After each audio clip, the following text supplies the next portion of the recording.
la va a presentar Alicia Pose Díaz de la Lastra, que es doctora en Ingeniería Biomédica aquí en la Carlos III y además también da clase aquí. Y nos va a hablar de cómo se puede mejorar la salud usando inteligencia artificial, no, eso vendrá más tarde. Sí, VR, usa VR. Realidad aumentada, sí. impresión 3D y todo combinado con el tema de la salud. Es una pasada. Me ha chivado que puedo tener mi propio cráneo impreso en 3D. O sea, lo quiero, ahora lo necesito. Así que voy a preguntar dónde puedo hacerlo. Cuando estés cansada, te quitas la cabeza y te pones la réplica. Genial. Pues nada, damos paso. ¿Os dejamos con ella? Alicia, un aplauso.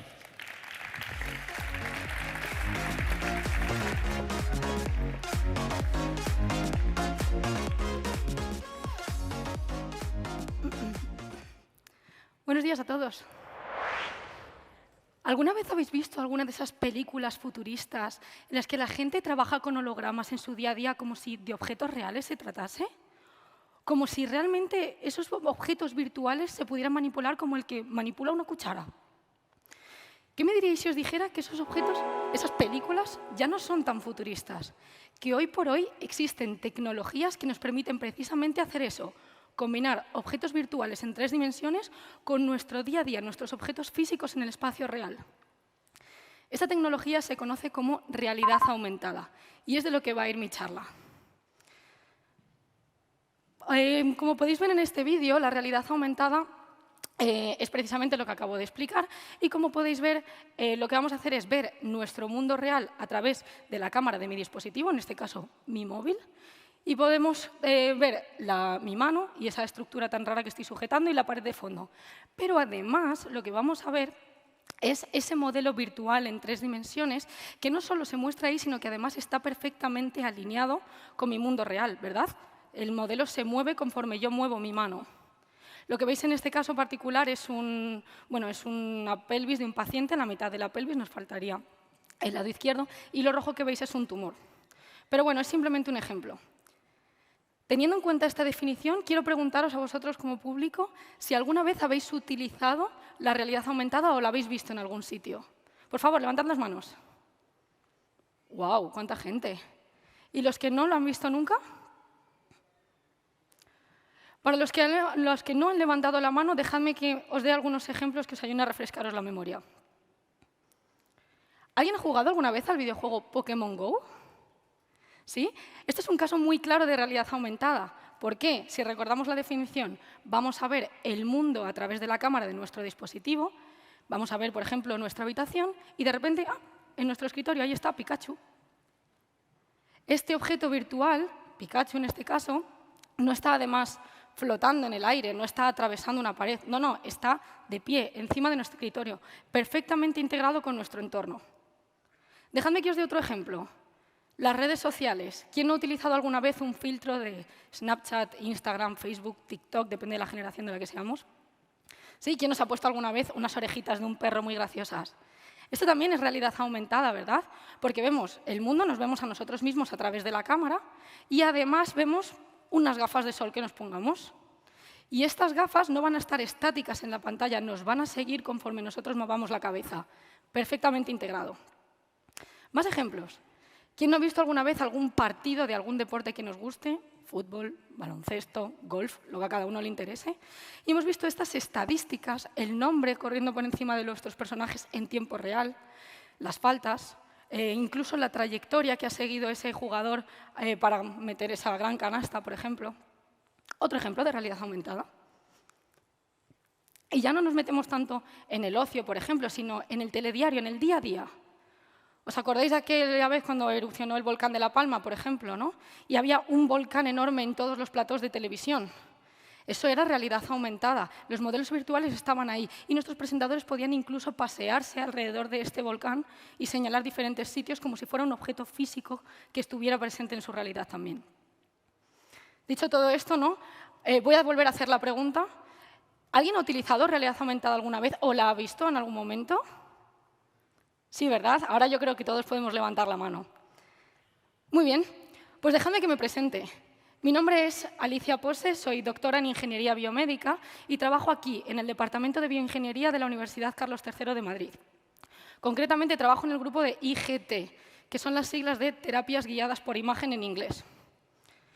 Mi objetivo, el objetivo de mi tesis, fue precisamente tratar de aplicar esta nueva tecnología que tanto provecho está produciendo en tantos ámbitos de la vida cotidiana, que tan bien está haciendo en tantos entornos, pero en mi caso, para la salud, para intentar mejorar la medicina del presente. Y, como trabajo en el grupo de IGT, voy a hacerlo a partir de las imágenes médicas de los pacientes. Para poder establecerme estos objetivos y estos resultados, lo que hemos hecho ha sido entablar relaciones y colaboraciones muy estrechas con diversos hospitales de España, concretamente de la Comunidad de Madrid, sobre todo los 3 que veis ahí: el Hospital Gregorio Marañón, La Paz y la Clínica Universidad de Navarra. Ellos nos van a presentar problemas clínicos de su entorno que nosotros vamos a intentar resolver con diferentes tecnologías. En mi caso, con la realidad aumentada. Antes de continuar, dejadme que haga un inciso aquí, y es que es muy importante no confundir la realidad aumentada con realidad virtual.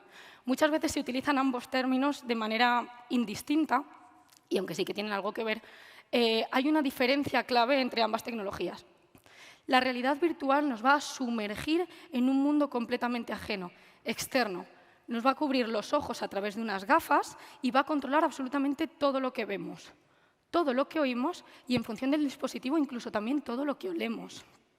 De esta manera, al controlar nuestros sentidos, nos transporta a un mundo ajeno, que puede ser, por ejemplo, una batalla medieval en un mundo de fantasía, el espacio, el lejano oeste.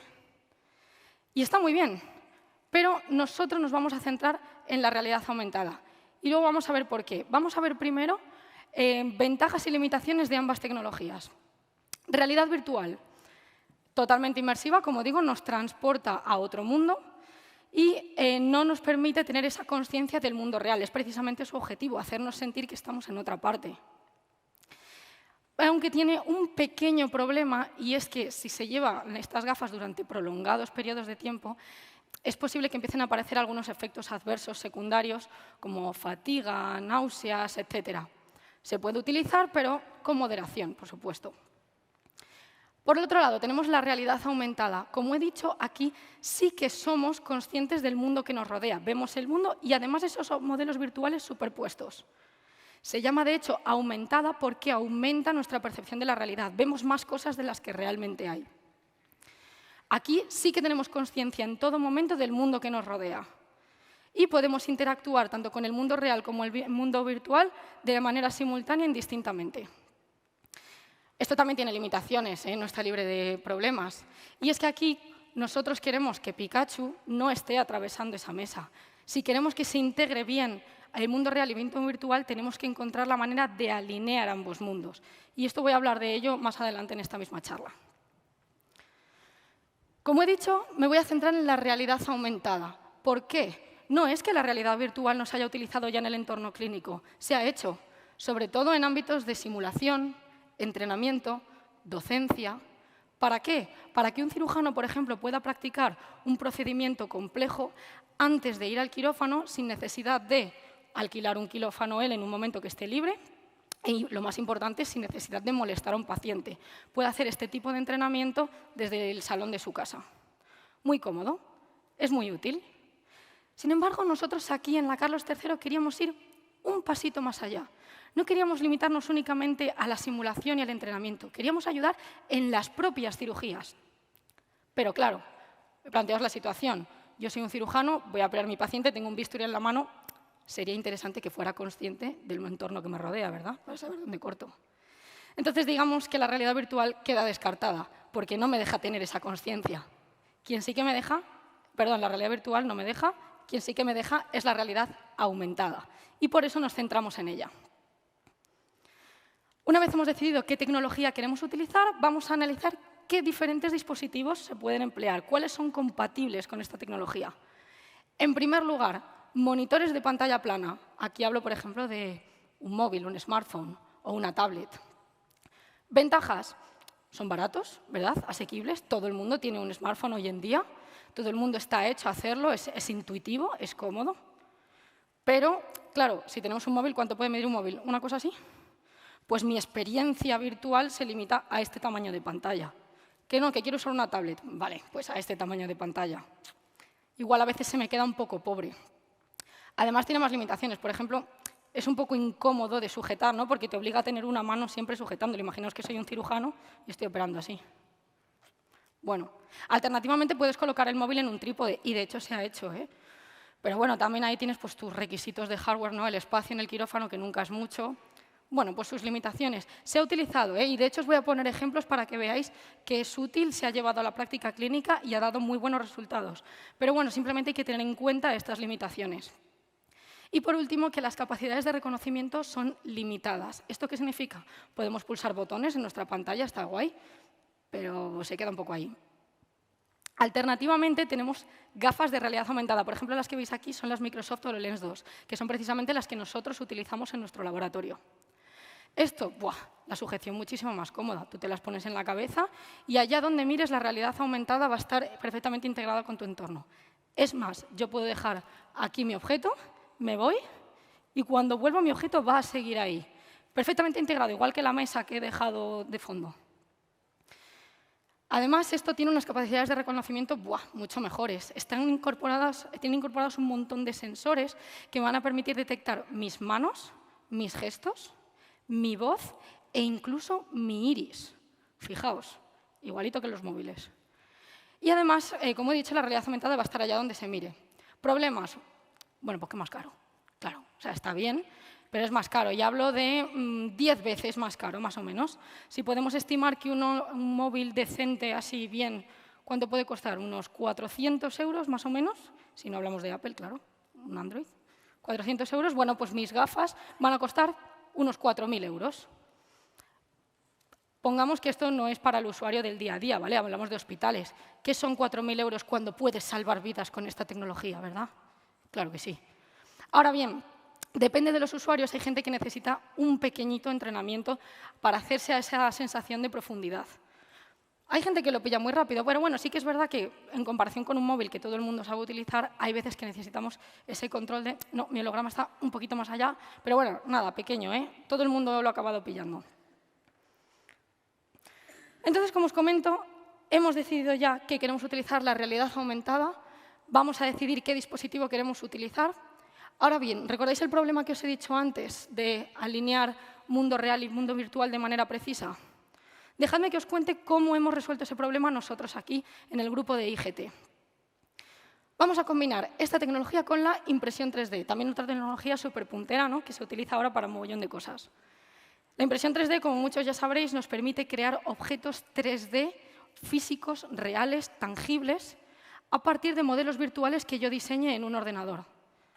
¿Para qué los vamos a utilizar? Para crear lo que nosotros conocemos como un marcador de realidad aumentada.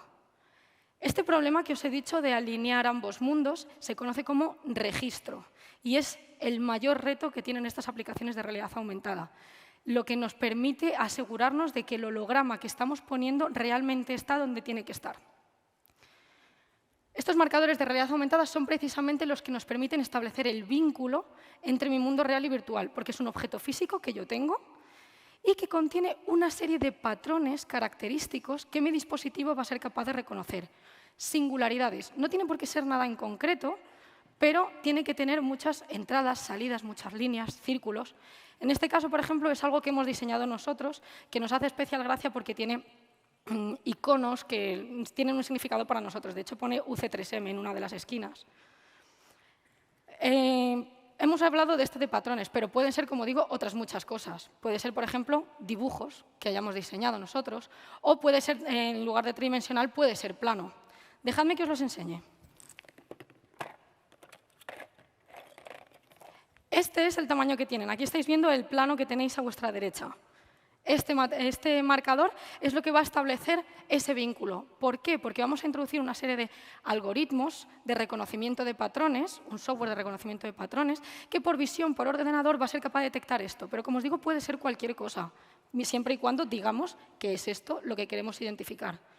De esta manera, yo no necesito que mi dispositivo reconozca paredes o el suelo o el techo, no necesito que reconozca nada en concreto. Lo único que le pido es que busque este patrón en algún punto del mundo, como cuando tenéis un QR.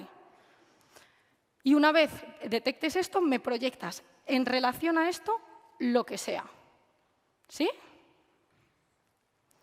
Bien, Pues ahora que ya sabemos qué queremos utilizar y cómo lo queremos utilizar, vamos a pensar dónde lo queremos utilizar.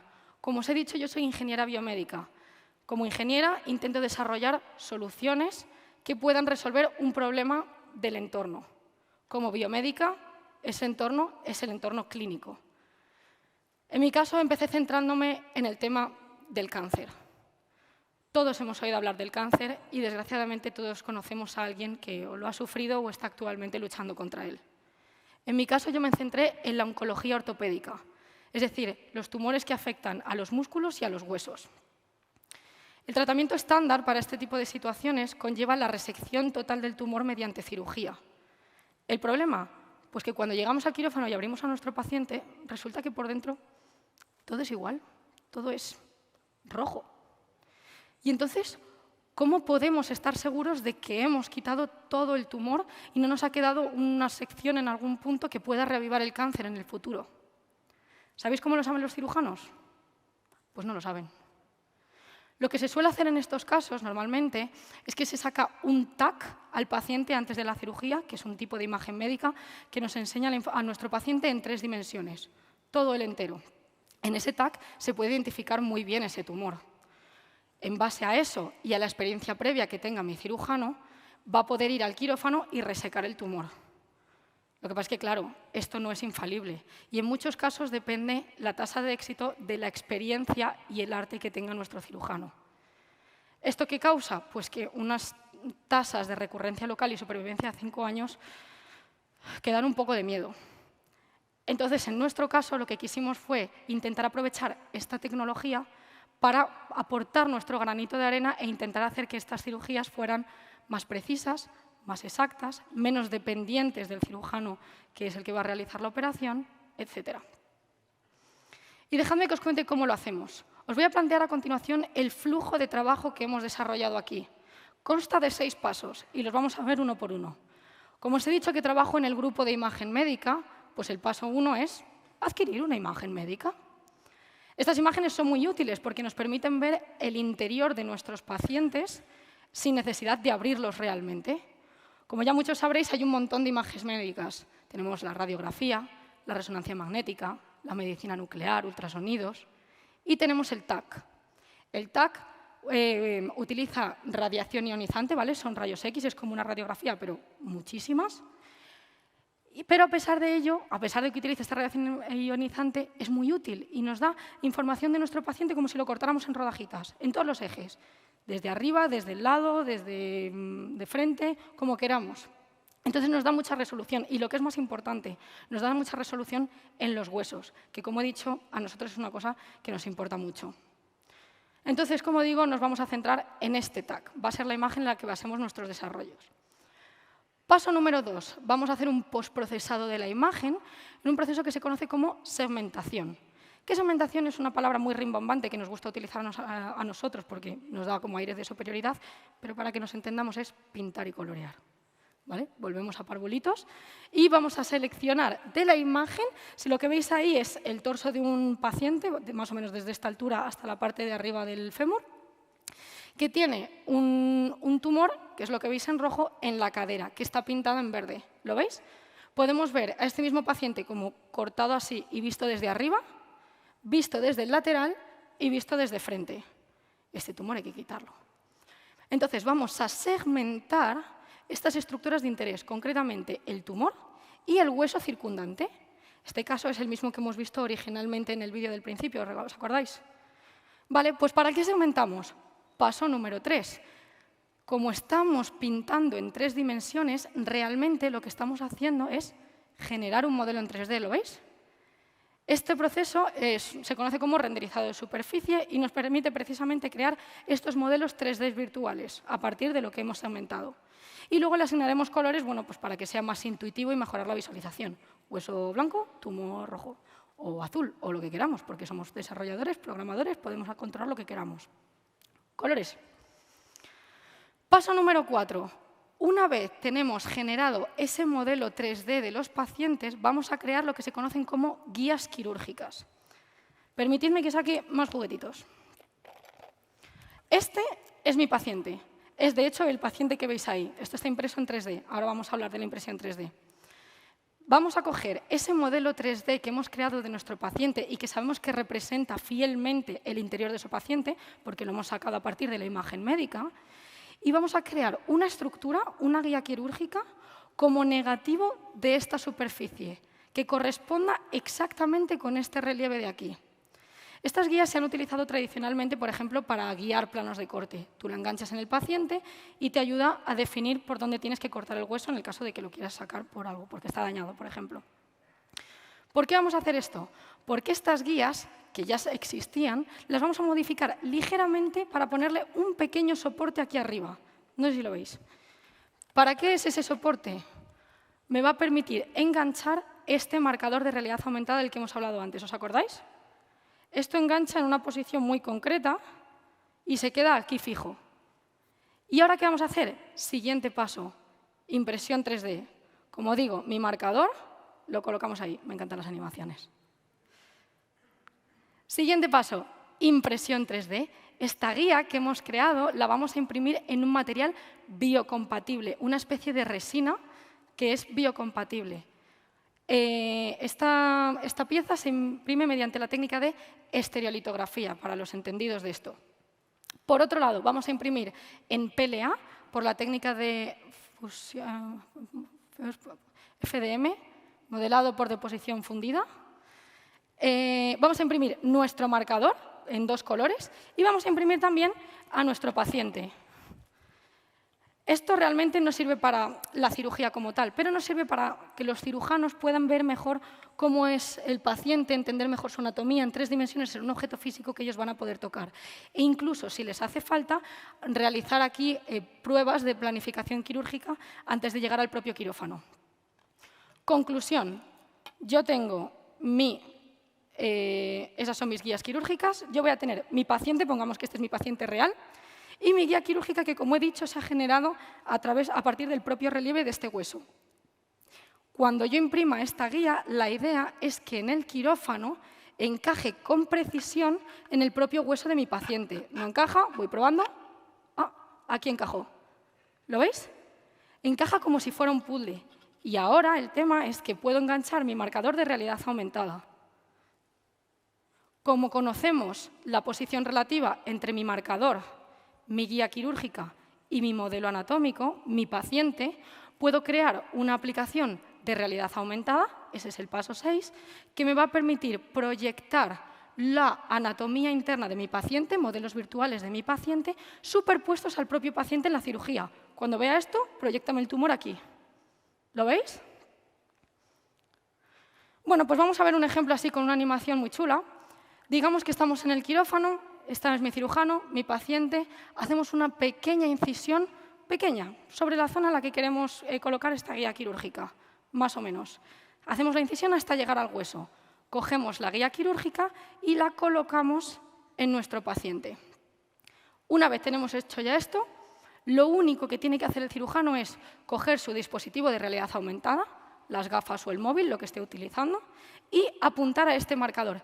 Y automáticamente, ¡pop!, todos esos modelos virtuales van a aparecer registrados, alineados con la misma anatomía de mi paciente. Y no quiero dejar esto aquí, no quiero dejar esto simplemente en animaciones de PowerPoint, por mucho que me gusten. Quiero enseñaros ejemplos de casos reales que hemos hecho nosotros aquí en la Carlos III para que veáis que esto es una realidad. Somos investigadores, todavía no está integrado en el día a día del flujo de los hospitales, pero estamos trabajando para demostrar que esta tecnología realmente es útil y puede ayudar a mejorar la reproducibilidad y la efectividad de estos procedimientos. Empecemos con aplicaciones que hemos desarrollado en monitores de pantalla plana, normalmente smartphones. Y aquí, dejadme que ponga un warning, porque voy a poner un vídeo grabado dentro del quirófano para que veáis ejemplos reales de lo que hemos hecho. Aviso por si alguien no quiere mirar, por lo que sea, pues que no mire, y yo aviso cuando pasemos a la siguiente diapositiva. Voy a darle.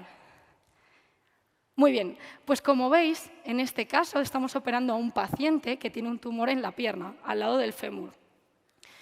La realidad aumentada que nos está enseñando a través del móvil la superposición perfecta de mi guía quirúrgica virtual en verde con respecto a mi guía quirúrgica impresa, que es esta, que era transparente. Además, hemos puesto un modelo virtual en 3 dimensiones que se solape con ese marcador de realidad aumentada 3D. Como veis, hay un perfecto alineamiento de ambas cosas, ¿verdad? Y, por tanto, mi hueso también coincide. Como todo es rígido, podemos confiar en que ese tumor también está perfectamente alineado con el otro tumor. Y entonces ya el cirujano va y corta por donde tiene que cortar. Le da más confianza de cara al procedimiento. Somos ingenieros. Nos gustan los números. Esto no queremos dejarlo en simples pruebas en el quirófano. Lo que queremos hacer es analizar cómo de bueno es realmente esto. Y para ello hemos realizado muchos experimentos en el laboratorio con maniquíes como el que os acabo de enseñar y también hemos sacado medidas en las propias cirugías. Y estamos orgullosos de decir que el error que hemos obtenido es inferior a 3 milímetros. Es decir, que la desviación entre el holograma que yo estoy proyectando y el objeto original con el que lo quiero alinear es inferior a esos 3 milímetros. Pongamos que tenemos tumores de este tamaño. Vamos, un error estupendo. Esta tecnología realmente es útil, puede hacer cosas. Además, nos dimos cuenta de que, aparte de trabajar en los quirófanos, se puede utilizar esta tecnología para otras muchas cosas, como, por ejemplo, comunicarnos con los pacientes. Como pacientes, muchas veces es muy difícil entender qué es lo que nos está pasando. Entender lo que nos están diciendo a través de una pantalla plana que nos enseñan un tag que no sabemos qué significado tiene. Con una aplicación de realidad aumentada podemos darle un cubito de estos a nuestro paciente y que vea en 3 dimensiones su caso. E incluso quizás plantearle, pues, este es el abordaje quirúrgico que vamos a hacer, va a ser de esta manera, etcétera, etcétera. Más cosas. Si nos vamos ahora del tema de tumores, puedo plantearos otro ejemplo de un caso en el que trabajamos de neuroestimulación de raíces sacras. Como sabéis, al final de la columna vertebral tenemos el sacro, ¿vale? Que es ese fragmento de hueso que tiene una serie de agujeritos, como veis aquí en el dibujo. A través de esos agujeritos pasan nervios. Pues hay un procedimiento, normalmente para tratar la incontinencia fecal, que consiste en insertar una aguja a través de la piel, a través del músculo, a través de la grasa, a través de todas las capas de la piel, a través de uno de esos agujeritos, llegar al nervio y ahí empezar a dar estímulos nerviosos para estimular ese nervio. Bueno, como podéis imaginar, esto es muy difícil. Normalmente, las personas que realizan estos procedimientos suelen medir así un poco con los dedos, ¿no? Sabemos que un dedo mide más o menos 1 centímetro, pues vamos tirando. Por supuesto, hay gente que ha hecho esto muchísimas veces y tiene una experiencia y un arte asombrosos. Pero imaginaos que yo soy un médico novel y tengo que hacer este procedimiento por primera vez. Pues aquí. Uy, perdón, fallé. Espera, que lo saco y repito, no pasa nada, no pasa nada. Uy, perdón, fallé. Y así 5, 6, 7 veces las que hagan falta. El problema es que, para más INRI, nuestro paciente aquí tiene que estar consciente en todo momento, porque estamos trabajando con nervios y necesitamos tener ese feedback del paciente para asegurarnos de que no hemos tocado algo que no había que tocar. Así que decidimos crear una aplicación de realidad aumentada que ayudara a los cirujanos a hacerse un poco con este procedimiento. De nuevo, cogemos un marcador de realidad aumentada que nos encantan y lo que vamos a hacer es proyectar sobre el propio paciente hologramas que representen su anatomía. Y además, este cono que veis aquí, que nos muestra el punto de inserción de la aguja y la inclinación que debe tener. Sabemos nosotros que eso es lo correcto porque, como os digo, todo lo sacamos a partir de la imagen médica del paciente. Así que sabemos que el foramen va a estar, ese agujero del sacro va a estar al otro lado de ese conito. Si lo insertamos así, está bien. Más cosas, para que veáis que realmente el límite es nuestra imaginación. Las aplicaciones que podamos realizar es nuestra imaginación. Otro caso del que quiero hablaros es el tema de la craneosinostosis. Como todos sabréis, nuestro cráneo ahora mismo es todo uno, ¿verdad? Es continuo. Sin embargo, tiene unas suturas craneales que representan que cuando nacemos el cráneo está separado en diferentes fragmentos. Esto tiene una razón de ser. En primer lugar, para que la cabeza se deforme ligeramente para salir por el canal de parto si fuera necesario. Y en segundo lugar, para permitir que ese cerebro se expanda a lo largo del primer año de vida. hay veces que por circunstancias, a algunos bebés esas suturas se le cierran antes de tiempo. Y esto puede acarrear dos problemas principales. En primer lugar, que el cerebro, como no puede seguir avanzando por aquí, salga por otro lado, lo cual nos deforma la cabeza, como podéis ver en esa imagen. O bien que incluso el cerebro dice, bueno, si yo tengo que salir por aquí, que yo lo sé. Entonces lo acabamos presionando y en función de la zona que estemos presionando podemos acabar con trastornos en la visión, trastornos motores, trastornos mentales, etc. Entonces nosotros pensamos, ¿por qué no podemos hacer algo aquí para ayudar a asistir en estos procedimientos? ¿En qué consisten? En ir al quirófano, abrimos al bebé la cabeza, extraemos ese fragmento de cráneo que se ha deformado, lo remodelamos y lo volvemos a colocar. Y luego cerramos y ya está. Fácil, ¿verdad? Bueno, pues imaginaos aquí si depende del arte que tenga nuestro cirujano. Bueno, ya esto sí que es ciencia ficción y no las pelis de antes. Bueno, pues lo que hemos hecho ha sido crear, de nuevo, aplicaciones de realidad aumentada que, mediante la colocación de unos marcadores en el propio cráneo del bebé, nos van a proyectar la forma ideal que tienen que tener estos nuevos fragmentos y el lugar en el que se tienen que colocar en el cráneo del bebé para que, conforme vaya creciendo, tenga ese crecimiento normal que nosotros esperamos en un niño. Esto es un ejemplo en un maniquí, por supuesto. Me he abstenido de poner imágenes en el quirófano de este caso. Vale, el último caso que hemos hecho con móvil, y ya dejo el móvil, son cirugías de corrección de la microtia. La microtia es otra condición, otro defecto génico por el cual algunos niños nacen sin una oreja o con un muñón, como por ejemplo es el caso de esta niña de 11 años. En estos casos lo que se suele hacer es que, aprovechando que una de las orejas sí que está bien desarrollada, mediante simetría vamos a crear lo que nosotros llamamos imagen especular de la oreja, que es básicamente coger esta oreja sana y la reflejamos con respecto al lado contralateral. Esta es la nueva oreja que yo quiero. Siguiente paso, como he dicho, necesitamos una guía quirúrgica, ¿verdad? ¿Qué hueso tenemos cerca de la cara que sea fácilmente accesible para no tener que seguir abriendo? Los dientes. Vamos a crear una férula dental, como la que veis aquí, a la que le vamos a colocar este marcador de realidad aumentada. ¿Qué es lo que pasa entonces? Cuando mi niña se pone esta férula en los dientes, automáticamente me va a proyectar esa oreja en el sitio que tiene que estar. Siguiente paso, ir al quirófano. Aviso en diapositiva con imágenes de quirófano. En este caso, nosotros le vamos a crear una oreja nueva a la niña en el quirófano a través de cartílago. No me voy a meter en más detalles sobre esto, pero bueno, la cosa es que creamos una oreja nueva, una auténtica obra de arte. No queremos liarla ahora colocando de repente la oreja aquí, ¿verdad? La realidad aumentada nos va a servir no solo para confirmar que la forma que tiene es correcta y del tamaño que tiene que ser, sino además para colocarla exactamente de manera simétrica con respecto a la otra oreja en la cabeza de la niña. Y aquí de nuevo os doy números para que veáis específicamente en este caso en la oreja se puso con un error de 2,2 milímetros. Pero hay que tener en cuenta que este número se extrajo a través de justo después de la cirugía, donde la oreja estaba ligeramente inflamada por todo el procedimiento que acaba de pasar. O sea que realmente se espera que ese error sea más pequeño todavía, para que veáis la precisión, menos de 2,2 milímetros. Y ahora dejamos un poco de lado los móviles, porque, como os he dicho, tienen ciertas limitaciones, aunque ya habéis visto que los hemos utilizado para todo, ¿vale?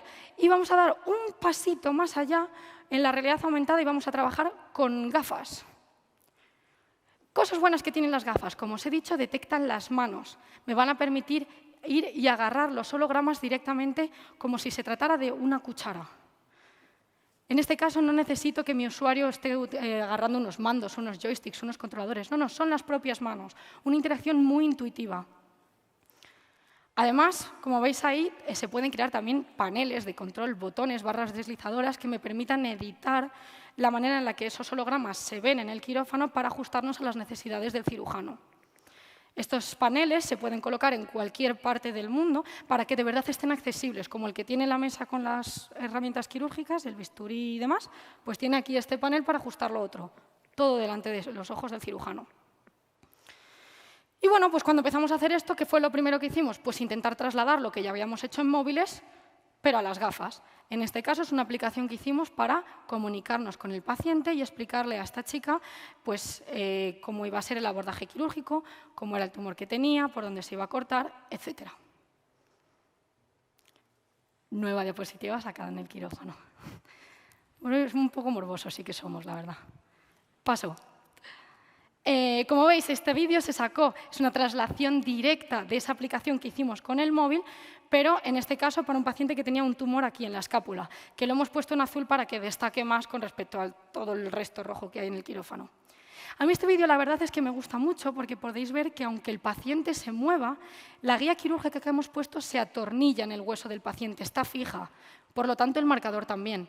Por lo tanto, cuando nosotros movamos el hueso, ese marcador va a hacer que los hologramas se actualicen en tiempo real y de verdad sigan las estructuras anatómicas reales de mi paciente. De nuevo, error inferior a 3 milímetros, incluso con las gafas. Estamos muy orgullosos. Y esta ya es la última aplicación que hemos desarrollado. La hicimos en colaboración con una universidad en Canadá, que utiliza comandos de voz para facilitar la interacción con estos hologramas. Voy a callarme para que se oiga el comando. Fix image. Por ejemplo, aquí le hablamos directamente a las gafas para que ellas hagan las tareas, no tener que estar utilizando nuestras manos. Soy cirujano, estoy haciendo así, igual no quiero soltar lo que estoy haciendo para pulsar un botón virtual. Tengo la posibilidad de utilizar estos comandos de voz. En este caso, lo que estáis viendo es una aplicación de planificación quirúrgica que nos va a servir para diseñar un plan antes de ir al quirófano. En este caso, va a ser un procedimiento de colocación de tornillos pediculares, que básicamente consiste en colocar tornillos en mi columna para fijarla, porque la tenga que fijar por cosas de médicos. ¿Vale? Pues con esta aplicación me permite decidir dónde quiero colocar el tornillo, qué diámetro me admite, qué longitud debe tener, todo antes de ir al quirófano. Y luego este plan, una vez lo tengo diseñado y lo he ensayado varias veces, lo traslado a la clínica como corresponda. Y bueno, ya para acabar, quería poner esta diapositiva para que veáis el impacto que hemos tenido no solo a nivel nacional, sino a nivel global, a nivel mundial. Nosotros, este grupo en la Carlos III, el grupo de IGT, somos referentes en el uso de realidad aumentada combinado con imágenes médicas para resolver estos problemas clínicos gracias a esa traslación tan directa a la clínica que hemos conseguido. Y pues nada, esto sería todo. Muchísimas gracias a todos por asistir, por escucharme y muchísimas gracias al TechFest por organizar este evento tan maravilloso. Muchas gracias.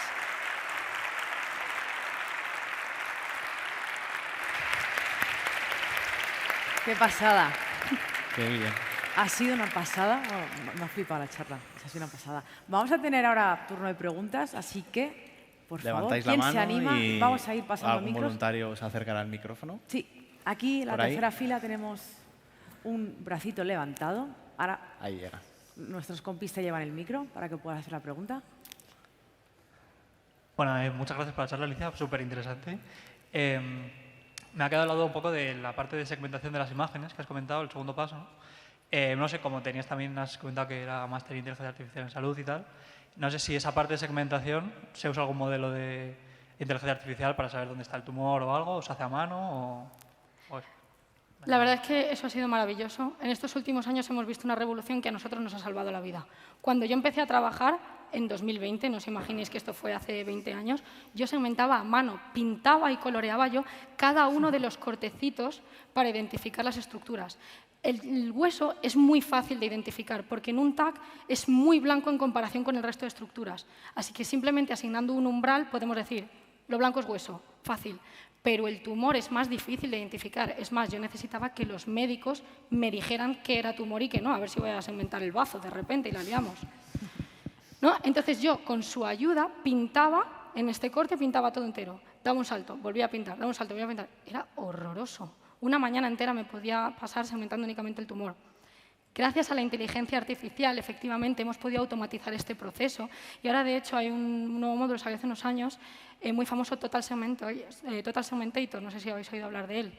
Bueno, ese te segmenta un cuerpo humano en cuestión de segundos. Espectacular. Gracias a la inteligencia artificial, uno de los mayores avances que yo he visto, vamos, estoy encantada. Y pues muchas gracias y enhorabuena de nuevo por la charla. Gracias. Súper. Pues A ver. tenemos tiempo para más. Guay, hay muchas preguntas. Qué bien. Ahí arriba Vamos a también. hacer, pobre, te vamos a hacer dar bastante vuelta. No pasa nada. Está fit, no os preocupéis. Está fit, Es ya joven. llega. Y es joven, ¿no? Buenas, nada, darte las gracias por la charla, es súper interesante y gracias por lo que haces. Y yo te quería preguntar acerca de cuáles son los procedimientos que ahora se tienen que llevar en este proyecto para que no solo se pueda hacer la Gregorio Marañón, sino que se pueda llevar un poco a la generalidad de los hospitales en España. Gracias. Pues lo primero, la divulgación, la difusión. Contárselo a todo el mundo que me encuentre para que sepan que esto es real, es una cosa que estamos haciendo, que está pasando ahora mismo y que se puede hacer. De hecho, nosotros originalmente el vínculo que teníamos era con el Gregorio Marañón, que es con el que la universidad tiene un vínculo más estrecho. Un día, por cosas de la vida, tuvimos un contacto en La Paz, fuimos a hablarlo y de repente, ¡pum!, tenemos también una colaboración muy estrecha con gente de La Paz. Luego uno de los que trabajaba en el Gregorio Marañón se trasladó a la Clínica Universidad de Navarra y de repente nos llega gente de la Clínica Universidad de Navarra. Yo creo que lo más importante para expandir esto, para que sea una realidad en todos los hospitales, paso 1, contarlo, hablar, networking, como para todo. Y luego ya, pues bueno, trasladarlo pues técnicamente y como se pueda. Pero comprar gafas. Normalmente lo que más nos interesa es que se pierda el miedo a esta tecnología. Que sepan que de verdad la gente se convenza de que puede marcar un antes y un después, de que puede ayudar. Y para adelante.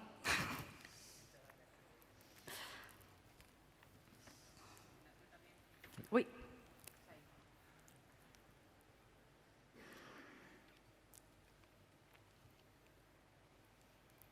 Vale, ya. Vale. Yo también te quería felicitar, es un tema súper interesante. Yo también he estado en temas de realidad aumentada y en temas de cirugía y en internamiento de cirujanos. Entonces, sé que es todo un reto. Esta pregunta que yo tengo es un poco de defensa de tesis doctoral, pero la verdad es que me interesa. Como es un tema también como muy multidisciplinar, que has hablado también de impresión 3D, de segmentación, o sea, ya llegas a partes de hardware, partes de software, de todo. Yo te quería preguntar, para ti, ¿qué ha sido lo más complicado a nivel de tanto como el punto de obtener datos suficientes, como lo que has comentado de que estabas manualmente haciéndolo, o de lidiar con temas burocráticos en el hospital, de haber o temas incluso de información de privacidad, vamos? Pues eso, me gustaría saber qué es lo más reto, que muchas veces, incluso lo más pequeño, es una odisea. Gracias. Pues es una pregunta interesante. He de decir que, por ejemplo, el contacto con el hospital fue muy cómodo. Si bien es cierto que yo cuando me incorporé a este grupo, ese contacto ya estaba hecho. Normalmente lo más difícil es encontrar precisamente cirujanos que estén dispuestos a hacer todo esto. En España, si tú quieres ser médico y además quieres investigar, tienes que investigar por cuenta propia. No te reducen horas en la clínica para que puedas ser investigador. Entonces, todos los cirujanos y todo el personal clínico con el que trabajamos deciden hacer todo esto en su tiempo libre. Es una inversión tremenda. Por suerte, esos contactos ya estaban hechos cuando yo llegué y yo no tuve que estar buscando a gente que quisiera probarse mis gafas.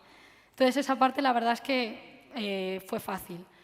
A nivel técnico, bueno, pues yo tuve que aprender todo esto. Yo soy ingeniera biomédica de formación y has estudiado teóricamente todas estas cosas en la carrera, pero es verdad que luego de repente enfrentarte a nuevos lenguajes de programación, nuevo software, diseñar un flujo entero que vaya desde el entendimiento de cómo son las imágenes médicas, crear toda la segmentación, impresión 3D, a utilizar el programa de realidad aumentada, o sea, tener que aprender a utilizar todas esas cosas, la verdad es que fue una tarea ardua y compleja y todavía seguimos aprendiendo. Sabéis que los ingenieros no dejamos de aprender nunca, yo creo que eso pasa en cualquier profesión también. A nivel técnico es verdad que ha sido una inversión de tiempo y de esfuerzo brutal, pero bueno, yo creo que está dando sus frutos. No sé si tenemos alguna pregunta más. Creo Sí, que había un nos da chico tiempo ahí- a una pregunta ahí más. arriba.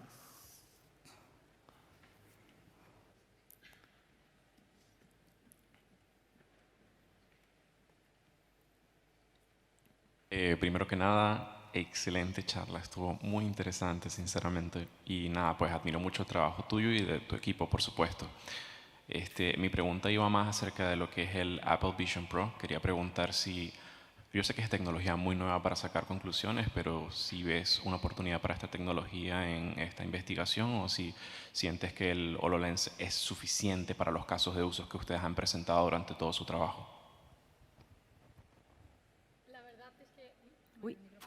Ahora. He vuelto, vale.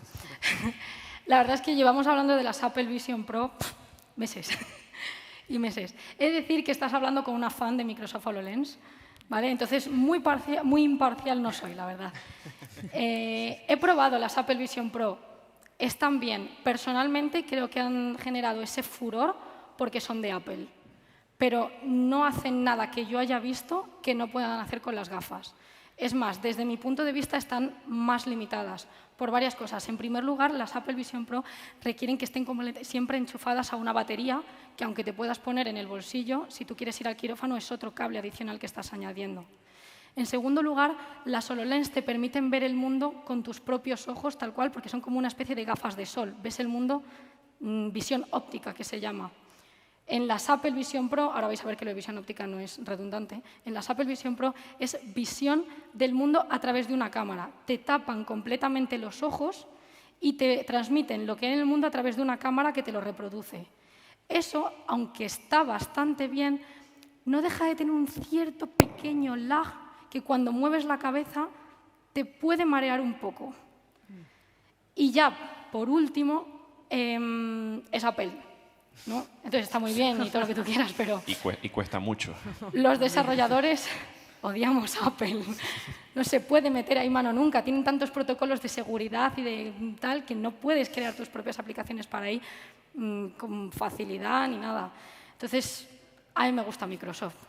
Es lo que puedo decir. Muchas gracias. Vale. Genial, pues nos quedamos aquí. Sí.